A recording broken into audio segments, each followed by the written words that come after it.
Sonic Crossworlds is shaking up the racing scene with a wild twist. Each race has you jumping between worlds mid-track, completely changing the course on the second lap before bringing you back for the final stretch. It's chaotic, unpredictable, and a fresh take on mascot kart racing. But does this new crossover mechanic make it a must-play, or is it more gimmick than game changer? Let's dive into my first impressions and find out. Alright, let's set the stage. Sonic Racing Crossworlds is the latest kart racer from Sega, set to release in 2025. It's another entry in the Sonic Racing series, aiming to compete with heavy hitters like Crash Team Racing and of course, the king of the genre, Mario Kart. But what sets this one apart is its unique Crossworlds mechanic, where each race lets you jump between different worlds mid-race, making each lap feel completely different. I got to try it out on the beta early, so let's see how it plays. Jumping into the gameplay, things get interesting fast. Right off the bat, the controls felt, well, pretty floaty. Drifting, which is similar in theory to power sliding in Mario Kart, feels way too loose. More often than not, I found myself drifting right into a wall or off the course entirely. And this is not a get good thing. Just like in Mario Kart, when you collect coins, collecting rings boosts your acceleration. But with the drifting feeling so unpredictable, it was tough to stay on track. Where Mario Kart's power sliding feels almost like an art form if you know how to do it, here it feels more like a guessing game. But it's not all rough turns. I really enjoyed the variety in gameplay.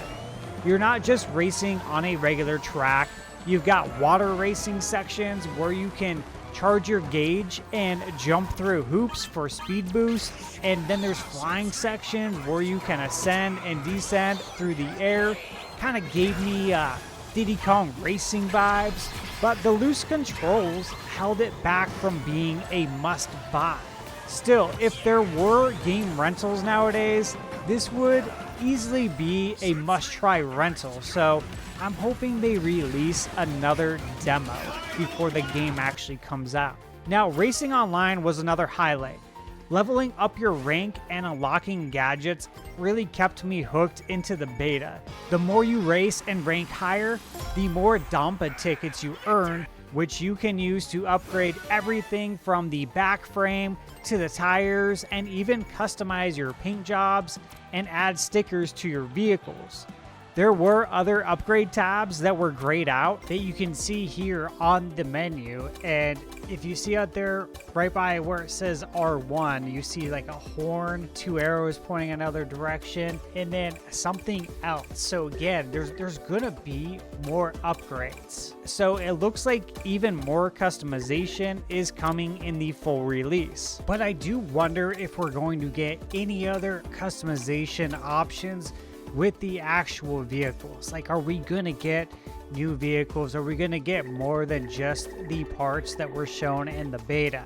My hope is that we do, but only time will tell. Let's hit the brakes for a moment and talk about the visuals. Simply put, Sonic Racing Crossworlds looks fantastic. The levels with water effects were especially impressive. There's one crossworld with a raging storm at sea, complete with lightning strikes, choppy waves, and gorgeous particle effects. It was a real visual treat. There's also a tropical seaside level that gave me some serious Sonic Adventure vibes, and a casino-themed crossworld that feels like a racetrack version of the classic Sonic casino stages. The road is literally made of poker chips with roulette tables, slot machines, neon lights, speed boost ramps everywhere. It feels like you're in Vegas. It's chaotic in the best way possible. And I can't forget to mention how glorious, again, the water reflections and the water physics look. Performance-wise, the game ran buttery smooth at 60 FPS without any hiccups. Let's just say it's got the visuals down, even if the controls need some work. Jumping in now to the sound department, and let's be real, it wouldn't be a Sonic game without killer music. and the soundtrack is exactly what you'd expect from a Sonic racer. It's upbeat, energetic, and it fits perfectly with the high-speed action. The main menu music is fun and catchy, and I actually found myself humming along without even realizing it. The sound effects are on point too, with the engine roars and power-up sounds feeling just right. Sonic Racing is known for great music, and I'm excited to see how the full soundtrack shapes up because what I heard so far did not disappoint. Alright, let's talk highs and lows. My biggest concern is the floaty, loose controls. Drifting just doesn't feel right, and in a racing game that's a big deal. The Crossworlds mechanic is awesome, and it does add a ton of variety, but the controls keep it from reaching that must-buy status, at least for now. Another issue is just the sheer amount of chaos on the track. It's fun, but sometimes a little overwhelming with rings, dash panels, constantly jumping off ramps and doing tricks, and obstacles constantly bombarding you. It feels more like an obstacle course than a strategic race. It reminded me of those Sonic platforming sections where you're bouncing all over the screen, barely in control of Sonic. It's fun, but I'm worried about the long-term depth and balance.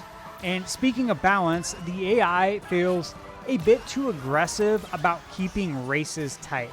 Even when you race perfectly, you can never pull ahead by more than a second or two, and the constant position changes were pretty dizzying.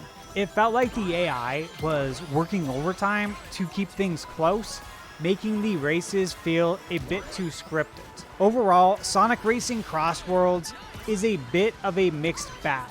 It's got some incredible ideas with the Crossworlds mechanic, fantastic visuals, and fun multiplayer customization. But the floaty controls and chaotic, sometimes unbalanced racing keep it from being an instant buy. I'll be giving this feedback directly to Sega, and I'm hoping they'll tighten up the controls and fine-tune the AI balancing before launch, because these are fixable things. If they can polish these areas, this could be a serious contender in the kart racing scene. I'm keeping my eye on it, and I hope the final release irons out some of those rough edges. So, what do you think of Sonic Racing Crossworlds? Does the Crossworlds mechanic sound like a game changer, or are the loose controls a deal breaker for you? Let me know in the comments section below. I'd love to hear from you. If you enjoyed the first look, don't forget to hit that like button and subscribe to ThunderStash Gaming, and ring that notification bell so you don't miss my full review when the game launches. Thanks for watching, and as always, remember, you're never too old to play video games.